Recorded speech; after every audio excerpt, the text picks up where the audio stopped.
Most people read around 12 books a year and I try to read 52. I didn't have to quit my job for it or stop seeing my friends or even spend every waking hour reading a book. Have you ever felt like your to-read pile is growing quicker than you can read your books? What if I told you that by just changing a couple of habits you can read a book by this Sunday? Reading 52 books a year isn't just about being a fast reader, it's also about having a good environment. Hey guys, I'm a junior doctor working in Germany, and a couple of months ago I was a student, and now I just want to help other students just like me and help them study smarter and better, as well as navigate their lives in their 20s. There is this huge myth that you have to finish every single book that you started. Now, I do not believe in that, because sometimes the book is really bad and it just missed the mark. I stopped at 10%. Most of the times though, I will read the book until 30%, and if it still isn't a good book, then I will just let it go, because I understand that there is this sunk cost fallacy and you've invested so much time. But if you invested, let's say, like 3 hours, you don't want to like invest 6 more just so you can finish the book and call it a book read. It is wasted time, and I would not recommend you to ever finish a book like that. So I do give it a chance till 30%, and if it doesn't work out, just let the book go. Nobody is forcing you to read it. And it also takes way longer to read books that you hate and dislike, versus if you were actually passionate about the book, it would feel like a breeze. Like, it would feel like it is read so quickly, and I love books like that. The time that you're investing in things, books or friends that don't really serve you and don't actually help you become a better person is time wasted, especially because if you're spending a good chunk of your time reading a book that you don't like, that amount of time could have been used in reading something you actually truly cherish, and therefore it is time wasted. So let that book go. I always recommend to read multiple genres, because something like a reading burnout definitely exists. It is way easier to avoid a reading burnout if you're not constantly reading the same genre. I love reading fantasy, but also self-help and finance books, especially right now. So it is really amazing to read a lot of different things that you're actually interested in. I've also started to read a book about blood work and how you measure vitamins, and how there are different types of blood pictures. Not so sure if that's the right English word for it, because that book is in German. You also are less likely to get bored of books if you are reading a multitude of different books. I would just recommend you to keep count of the books, because sometimes I'm reading so many books that I kind of forget which ones I've started already and how far along am I. Using audiobooks, now hear me out, I used to hate using audiobooks because I thought it wasn't actually reading. Even if I did, I feel like I just couldn't keep the information in my head as much, so I avoided that until I started work. And then I realized every single time I would come home, it was already 8 o'clock, and then once I started to read, it was 9 and it was nighttime, so my eyes were already tired from the entire day of work, and then I couldn't like properly read. My eyes were also extremely dried out, so I was like, I really need another thing that I can do. And also I needed around like 20 minutes to go to work, and I feel like that time was always wasted, and I didn't want to do that to myself. So I figured out I might as well just try out audiobooks again, and that is like one of the best things I did for myself. It is super easy to listen to audiobooks, and I've also noticed there are books that you should definitely be listening to, and other books where I still prefer to actually read, especially if I feel like there's a lot of information to it. Self-help books are the perfect types of books that you can actually just listen to it, because a lot of these books already have the same information over and over again, and it's just about rehearing it to re-implement that into your life. A really important thing to look at is the audio library before you buy anything or you get any type of subscription. Now, there are a lot of different models. Like, one of them is to actually buy the book that you still don't own, but it is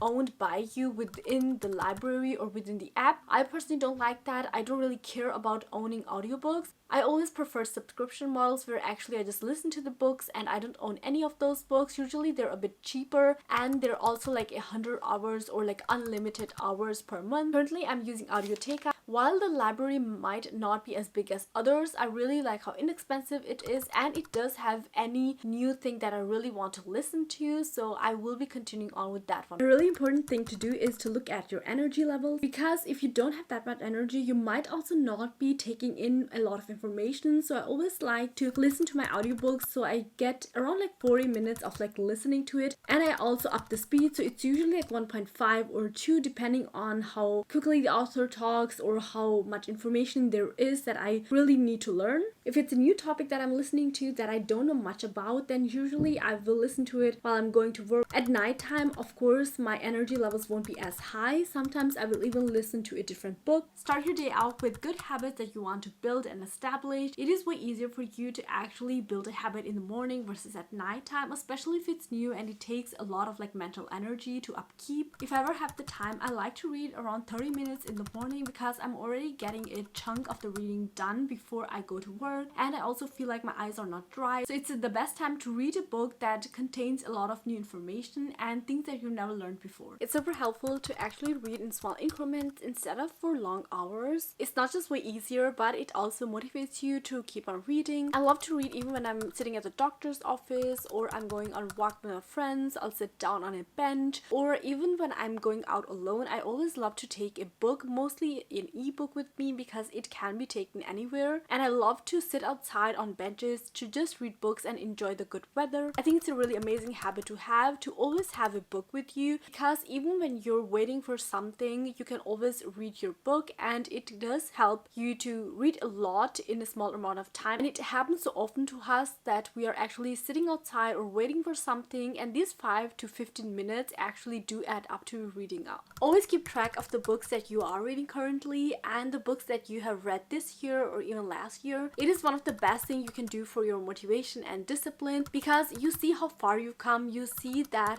you have read so many books this year. It is also interesting to see your different life phases and the stuff that you were interested in. There are also going to be phases like exams and tests where you of course will not read that many books. I think it is also really important to tell yourself and also give yourself a little bit of a break in really high stressful situations. There are 2 apps that I can recommend. One is called Goodreads, which is from Amazon, and a lot of people use that, and the next one is more like for younger people or for younger audiences, and it's called Storygraph. It does have a little bit more of a newer outlet, but also there are a lot of features that Goodreads didn't have that they put into Storygraph. I use both just because I started to use Goodreads, but you can also transfer all that information into Storygraph. Try out both apps and see what you like. Have a cozy space in your room that you really like to sit there and read every single day. It's way easier if you have a dedicated place to read. Otherwise, you would have to clean up your space, or you would have a lot of different excuses. It's also a really great idea to put your iPad or put your book always in the same area so you know where to pick up your books. I personally love to read ebooks, so it's always going to be an iPad for me. I like to put my iPad always in an area where I can see it, so whenever I feel like reading my book, I won't have the excuse, oh, I don't know where it is, I don't know where to put it, because it's always in the same space. When you are in a reading rut, don't force reading on yourself, because that usually means that you have burnt out a little bit, and the best thing that you can do is to just let it go. Do other activities with your friends, or just go out, hang out with other people. Just do something completely unrelated to reading, and that is like the best way that I found that I can get out of a rut. I always like to define burnout as using a muscle too much, and so if you read a lot of the same genres and books and always the same type, it is very likely that you will burn out reading books. That's why I always recommend to read different genres and kind of like change up the styles of reading, change up different authors, because every author has a different style of reading. And that's it for the video. Until next time,